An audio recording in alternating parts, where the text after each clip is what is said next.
அனைவருக்கும் வணக்கம். இந்த வீடியோவில் என்ன பார்க்க போகிறோம் அப்படின்னு பார்த்தீங்கன்னா, 2026ஆம் ஆண்டு பிப்ரவரி மாதம் 17ஆம் தேதி அன்று அரிதிலும் அரிதான நெருப்பு வளைய சூரிய கிரகணம் உலகம் முழுவதிலும் நிகழ இருக்கு. மேலும் அன்றைய தினம் அமாவாசை. சூரிய கிரகணமும் அமாவாசையும் ஒரே நாளில் நிகழ இருக்கு. அப்படிப்பட்ட அரிதான நிகழ்வு 12 ராசிகள் மீது எப்படிப்பட்ட தாக்கத்தை ஏற்படுத்த போகுதுன்னு சொல்லி இந்த வீடியோவில் விரிவாக பார்க்க போகிறோம். வீடியோவை முழுசாக பாருங்கள். வீடியோ பற்றின கருத்துக்களை மறக்காமல் கமெண்ட் பாக்ஸில் பதிவிடுங்க. நீங்கள் இப்போ தான் புதுசாக நம்ம சேனலில் பார்க்குறீங்க அப்படின்னா இப்போவே சப்ஸ்கிரைப் பண்ணி கூடவே பெல் ஐக்கானையும் கிளிக் பண்ணுங்கள். வாங்க வீடியோக்குள்ளே போகலாம். 2026ஆம் ஆண்டு பிப்ரவரி மாதம் 17 அன்று நடைபெற இருக்கிற வளைய சூரிய கிரகணம் உலகம் முழுவதிலும் கவனம் இருக்கும் ஒரு விண்வெளி நிகழ்வாக இருக்குது. இந்த வளைய சூரிய கிரகணம் நெருப்பு வளையம் என்ற பெயராலும் அறியப்படுது. காரணம், சந்திரன் சூரியனின் முன் வந்து அதன் மையப்பகுதியை மறைக்கும் போது சூரியன் முழுமையாக மறையாமல் சந்திரனை சுற்றி பிரகாசமான ஒளிவட்டம் தென்படும். இந்த வகை கிரகணம் சந்திரன் பூமியை சுற்றி வரும் பாதையில் சற்று தொலைவான நிலையில் இருக்கும்போது நிகழுது. இந்த நேரத்தில் சந்திரன் வானில் சூரியனை விட சற்று சிறியதாக தோன்றும். இதனால் சூரியனை முழுவதுமாக மூட முடியாமல் அதன் வெளிப்புற ஒளி வளையமாக தென்படுது. இதுவே வளைய சூரிய கிரகணத்தின் முக்கிய அடையாளமாக சொல்லப்படுது. வானத்தில் ஒளிரும் வளையம் தோன்றும் காட்சி வானவியல் உலகத்தில் மிகவும் அழகான காட்சிகளில் ஒன்றா கருதப்படுது. இந்த கிரகணத்தின் போது முழு சூரிய கிரகணத்தை போல வானம் முற்றிலும் இருளடையாது. பகல் நேர ஒளி தொடர்ந்தே இருக்கும்.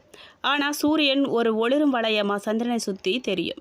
இந்த காட்சி அழகை மட்டுமல்லாமல் சூரியனின் வெளிப்புற அடுக்குகள் குறித்து ஆய்வு செய்யும் வானவியலாளர்களுக்கும் அறிவியல் ரீதியாக முக்கியத்துவம் வாய்ந்ததாக இருக்குது.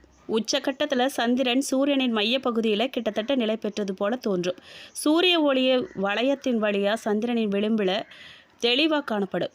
சில நேரங்களில் கிரகண காட்சிகள் காணப்படும் சிறிய வளைவு போன்ற தோற்றம் மேற்பரப்பை கடக்கும் போது பூமி சுழலும் தன்மையால் உருவாகும் இயல்பான விளைவுதான். இந்த வளைய சூரிய கிரகணத்தின் முழு காட்சி பூமியின் ஒரு குறுகிய பாதையில் மட்டும்தான் தென்படும். அந்த குறிப்பிட்ட பாதையில் உள்ள பகுதிகளில் இருக்கிறவங்க முழுமையான நெருப்பு வளைய காட்சியை காண முடியும். அந்த பாதைக்கு வெளியே உள்ள பகுதிகளில் இருக்கிறவங்க பகுதி கிரகணத்தை மட்டும்தான் காண முடியும். அதனால் இந்த நிகழ்வை முழுமையாக காணும் வாய்ப்பு எல்லோருக்குமே கிடைக்காது. மேலும் இந்த கிரகணம் உலகின் ஒரு பகுதியில் தொடங்கி பூமியின் சுழற்சியுடன் சேர்ந்து மற்ற பகுதிகளுக்கு நகரும். சர்வதேச நேரப்படி காலை நேரத்தில் தொடங்கி மதியம் மற்றும் மாலை நேரங்களில் உச்சத்தை அடையும்.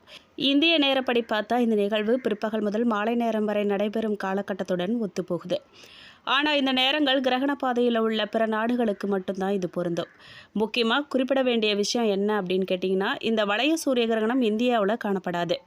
புதுடெல்லி உள்பட இந்தியாவின் எந்த பகுதியிலுமே இந்த கிரகணத்தின் வளைய அல்லது பகுதி காட்சிகள் தென்படாது. சந்திரனின் நிழல் உலகின் வேறு பகுதிகளில் வழியாக மட்டுமே செல்லும். இதனால் இந்திய வானவியல் ஆர்வலர்கள் நெருப்பு வளைய காட்சியை நேரடியாக காண முடியலனாலும் உலகளவில் இது 2026ஆம் ஆண்டின் முக்கியமான வானவியல் நிகழ்வுகளில் ஒன்றா இருக்க போகுது. மேலும் பிப்ரவரி மாதத்தில் 2026ஆம் ஆண்டின் முதல் சூரிய கிரகணம் நிகழ இருக்கு. இந்த சூரிய கிரகணம் பிப்ரவரி 17ஆம் தேதி நிகழ இருக்கு. முக்கியமாக இந்த கிரகமானது கும்பராசியில் நிகழுது. ஜோதிடத்தின்படி இந்த சூரிய கிரகணம் சிறப்பு வாய்ந்ததாக சொல்லப்படுது. எதிரியாக கருதப்படும் சனி பகவானின் ராசியில் நிகழும் இந்த சூரிய கிரகணத்தின் தாக்கம் அனைத்து ராசிக்காரர்களின் வாழ்க்கையிலுமே ஏதாவது ஒரு வகையில் பாதிப்பை ஏற்படுத்தும். அதில் சிலருக்கு சிறப்பாக இருந்தாலும் சிலருக்கு ராசிக்காரர்களுக்கு வாழ்க்கையில் பல சவால்களையும் பிரச்சனைகளையும் சந்திக்க நேரிடும் வகையில் அமையும். மேலும் ஒவ்வொரு முயற்சியிலுமே தோல்வியையும் அவங்க சந்திக்கக்கூடும். வேத நாட்காட்டியின்படி 2026ஆம் ஆண்டின் முதல் சூரிய கிரகணம் பிப்ரவரி 17ஆம் தேதி நிகழுது. அதுவும் இந்த கிரகணம் மாலை 5:30 மணிக்கு தொடங்கி இரவு 7:57க்கு முடிவடைய போகுது. இப்போது 2026ஆம் ஆண்டின் முதல் சூரிய கிரகணம் எந்த ராசிக்காரர்களுக்கு மோசமாக இருக்க போகுது, எந்த ராசிக்காரர்களுக்கு சுப பலன்களை தரப்போகுதுன்னு சொல்லி இந்த வீடியோவில் விரிவாக பார்க்கலாம் வாங்க. மேலும் கடகராசிக்காரர்களுக்கு உங்கள் குடும்ப வாழ்க்கையில் மகிழ்ச்சியான சூழலை நீங்கள் காண்பீங்க. வீட்டிலோ அல்லது உறவினர்கள் வட்டத்திலோ சுப நிகழ்வுகள் நடைபெற்று உங்களுக்கு மகிழ்ச்சியை தரும். நீண்ட தூர பயணம் அல்லது நீங்கள் விரும்பிய பயணத்தை நீங்கள் மேற்கொள்ள வாய்ப்பு கிடைக்கும். மேலும் உங்களுக்கு அதிர்ஷ்டமான எண்கள் பச்சை, அதிர்ஷ்டமான எண் 8. மேலும் உழைப்பிற்கான அதிர்ஷ்டத்தை நீங்கள் அடையக்கூடிய அற்புதம் உங்களுக்கு அமைஞ்சிருக்கு. தனஸ்தான அதிபதி சூரியன் சமசப்தமஸ்தானத்தில் நின்று ராசியை பார்க்குறாரு.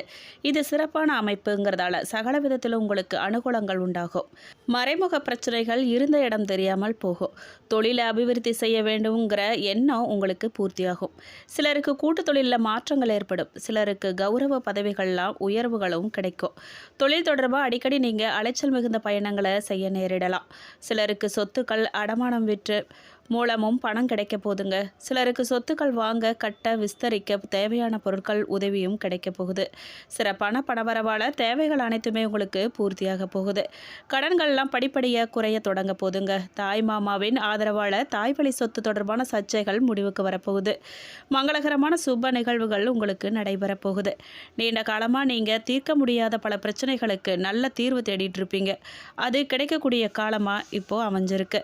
அம்பிகை வழிபாட்டால் சங்கடங்கள்லாம் உங்களுக்கு தீரப்போகுது. மேலும் குடும்பத்தில் உற்சாகமும் மகிழ்ச்சியும் நிறைஞ்சிருக்க போகுது. பணவரவுக்கு குறைவே இருக்காதுங்க. சகோதரர்களோட பேசும்போது கொஞ்சம் பொறுமையை நீங்கள் கடைபிடிக்கிறது நல்லதுங்க.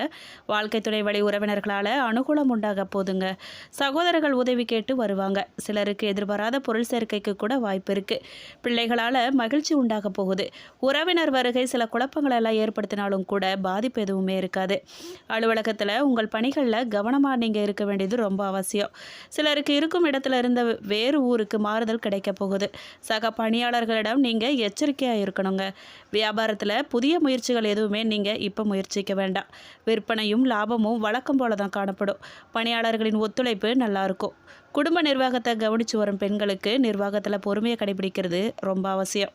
அதிகரிக்கும் செலவுகளால் உங்களுடைய கையிருப்பு கரைய வாய்ப்பு இருக்குது. கவனமாக இருங்க. மேலும் நீங்கள் வழிபட வேண்டிய தெய்வம் அம்பிகை. மேலும் சிலருக்கு மிக ஏற்ற இறக்கமான பலன்கள் கிடைக்க போகுது. சில இடங்களில் வேலையில் பிரச்சனைகளை சந்திக்கலாம். சில இடங்களில் அதிக உழைப்பு போட வேண்டியதாக இருக்கும். உத்தியோக ரீதியாக வேலை மாறுதல் தள்ளி போகலாம். ஆனால் எதிர்பார்த்த ஒரு காரியம் நல்லபடியாக நடக்கும். வியாபாரத்தில் சராசரியான வருமானம் தான் கிடைக்கும். புதிய முயற்சிகளில் நீங்கள் கவனமாக ஈடுபடணும். குடும்பத்தில் உறவினர்களால் சங்கடங்கள் வரலாம். கவனமாக இருங்க. பிள்ளைகளால் செலவு உண்டாகலாம். மேலும் அலுவலகத்தில் உங்களின் பொறுப்பு அதிகரிக்க போகுது. உழைப்புக்கேற்ற ஊதியம்தான் கிடைக்கும். வியாபாரத்தை பொறுத்த வரைக்கும் வியாபாரத்தில் இடையூறுகள் ஏற்படலாம். தொழிலை மேம்படுத்த கவனமாக திட்டமிட்டு செயல்படணும். நீங்கள் குடும்பத்தில் குழப்பங்கள் தோன்றி மறைய போகுதுங்க. பிள்ளைகளால் நல்ல பேர் கிடைக்கும். பெரியோர்களின் ஆசி உங்களுக்கு உண்டாகும். மேலும் குடும்பத்துக்காக நீங்கள் பொருளாதாரத்தை உயர்த்த ரொம்பவே உழைக்க வேண்டியதாக இருக்கும். மேலும் கலைத்துறையினர் வெற்றிக்காக புதிய முயற்சியில் இறங்குவாங்க. புதிய முதலீடுகளில் ரொம்பவே கவனமாக இருக்கணும் நீங்கள். மேலும் சந்திரனின் இடப்பெயர்ச்சி உயர்வு தாழ்வு கலந்த பலன்களை கொண்டு வரப்போகுது. மேலும் 7ஆம் இடத்துல சுக்கிரன் இருக்கிறதால திருமண வாய்ப்புகள்லாம் கைகூடி வரும். நீங்கள் எந்த விஷயங்களில் எச்சரிக்கையாக இருக்கணும் அப்படின்னு பார்த்தீங்கன்னா, வரவு செலவு கணக்குகளை கவனமாக எழுதணும். அதில் கவனமாக இருக்கணும். அடுத்தவங்க மீது அதிகமான நம்பிக்கை வைக்கக்கூடாது. மேலும் கடகராசிக்காரர்கள் தங்கள் தொழில், உத்தியோகம், வியாபாரம், குடும்பம் ஆகியவற்றின் உயர்வுக்காக உழைக்க வேண்டியதாக இருக்கும். கொடுக்கல் வாங்கல் விஷயத்தில் அவசரக்கூடாது. மேலும் பெரியோர்களின் அன்பு உங்களுக்கு முழுமையாக கிடைக்கும். சந்திராஷ்டமம் எதுவுமே கிடையாது. நீங்கள் வழிபட வேண்டிய தெய்வம் மகாலட்சுமி. மேலும் சகோதர வழியில் சங்கடங்கள் வந்து உங்களுக்கு மறைய போகுது. நிதானமாகவும் பொறுமையாகவும் நீங்கள் இருக்க வேண்டிய காலமாக இது இருக்குது. பணப்புழக்கம் இருந்தாலும் பண நெருக்கடி வந்து போக போகுது. இரவு பயணத்தை நீங்கள் தவிர்க்கிறது நல்லதுங்க. மறைமுக எதிரிகளால் உங்களுக்கு ஏற்படும் ஒவ்வொரு பிரச்சனையுமே உங்களுக்கு நன்மையை கொடுக்கக்கூடியதாக இருக்கும். குடும்பத்தில் யாருக்குமே நீங்கள் வாக்கு கொடுக்கறத தவிர்த்துடுங்க. அதனால் பிரச்சனை வர்றதுக்கு வாய்ப்பு இருக்குது. அரசாங்க வழிகளில் ஒத்துழைப்பு உங்களுக்கு கிடைக்க போகுது. உஷ்ணம் சம்மந்தப்பட்ட பிரச்சனைகள், கண் பிரச்சனைகள்லாம் வந்து போகும். புத்திரர்கள் இடத்துல கவனத்தை செலுத்த வேண்டிய காலகட்டமாக இது இருக்குங்க. பூர்வீக சொத்துக்களால் சிறு சிறு பிரச்சனைகள்லாம் தோன்றினாலும் கூட அது லாபத்தை கொடுக்கக்கூடியதாக இருக்கும். சில நேரங்களில் மனம் ஒருநிலைப்படாமல் இருக்கும். உத்தியோகஸ்தர்களுக்கு மேன்மையான காலகட்டமாக இது இருக்க போகுது. பணவரத்து திருப்தி தரும். ஆனால் எதிர்பார்த்த அளவு இருக்கிறது கஷ்டம்தான். பணி நிமித்தமாக நீங்கள் வெளியூர் செல்ல வேண்டி வரலாம். தொழில்துறையினருக்கு ஏற்ற இறக்கம் இல்லாமல் இருக்க போகுது. தொழில் வியாபாரம் தொடர்பாக காரியங்களை மற்றவங்களோட ஆலோசனை கேட்டு நீங்கள் செய்கிறது உங்களுக்கு நல்லது. வாடிக்கையாளர்கள் பற்றிய வீண் கவலை ஏற்பட்டு உங்களுக்கு நீங்கள் போகுது. பெண்களுக்கு முயற்சிகள் சாதகமான பலனை தரப்போகுது. பணவரத்து இருக்கும். உடல் ஆரோக்கியத்தில் கவனமாக இருங்க. மாணவர்கள் கவனமாக படிக்க வேண்டிய காலகட்டமாக இருக்குங்க. கொஞ்சம் எச்சரிக்கையாக இருங்க. கூடுதல் மதிப்பெண் பெற நீங்கள் முயற்சி எடுக்கிறது வெற்றி பெறும். மேலும் வீண் கவலையை தவிர்க்கிறது நல்லதுங்க. மேலும் புனர்பூசம் நட்சத்திரம் 4ஆம் பாதக்காரர்களுக்கு குடும்ப பெண்கள் சிக்கனத்தை பின்பற்றுவதால் கடன் தொல்லையிலிருந்து தப்பிக்கலாம். கணவரின் அனுமதி இல்லாமல் பிறரோட கடன் பெறக்கூடாது. புத்திர பேரு வகையில் அனுகூலம் உண்டாக போகுது உங்களுக்கு. சுயதொழில் புரியும் பெண்கள் அளவான உற்பத்தி, சுமாரான விற்பனைங்கிற நிலைமை அடைவாங்க. மாணவர்கள் படிப்பில் மந்த நிலை நீங்குங்க. மேலும் பூசம் நட்சத்திரக்காரர்களுக்கு அரசியல்வாதிகளுக்கு மக்கள் மத்தியில் செல்வாக்கு தக்க வச்சுக்கொள்ள போராட வேண்டியதாக இருக்கும். சமூக பணிகளை நிறைவேற்றுவதில் காலதாமதம் உங்களுக்கு உண்டாகலாம். அதிகாரிகளிடம் மோதல் போக்க கைவிடுறது நல்லதுங்க. ஆதரவாளர்களின் ஒத்துழைப்பை பெற அதிக பணம் செலவழிப்பீங்க. மேலும் ஆயில்யம் நட்சத்திரக்காரர்களுக்கு வாகனங்கள் வாங்குறதுல தடை ஏற்பட்டு நீங்கும். மனை வீடு வாங்க எடுக்கும் முயற்சிகள் கொஞ்சம் தாமதமாக நடக்கும். இருந்தாலும் நிதானத்தை நீங்கள் கடைப்பிடிக்கிறது நல்லது. திருமண முயற்சிகள்லாம் கைகூடி வரும். வாழ்க்கை துணையின் ஆதரவுடன் எதிலையுமே ஈடுபட்டு வெற்றி பெறுவீங்க. மேலும் பரிகாரமாக நீங்கள் ஸ்ரீ முத்துமாரியம்மனை அர்ச்சனை செய்து மனமுருக வழிபட சிறப்பான பலன்கள் கிடைக்கும். மேலும் இந்த வீடியோ உங்களுக்கு பிடிச்சிருக்கணும், பயனுள்ளதாக இருந்திருக்கணும்னு நம்புகிறோம். வீடியோ பற்றின கருத்துக்களை மறக்காமல் கமெண்ட் பாக்ஸில் பதிவிடுங்க. நீங்கள் இப்போ தான் புதுசாக நம்ம சேனலை பார்க்குறீங்க அப்படின்னா இப்போவே சப்ஸ்கிரைப் பண்ணி கூடவே பெல் ஐக்கானையும் கிளிக் பண்ணுங்கள். நன்றி.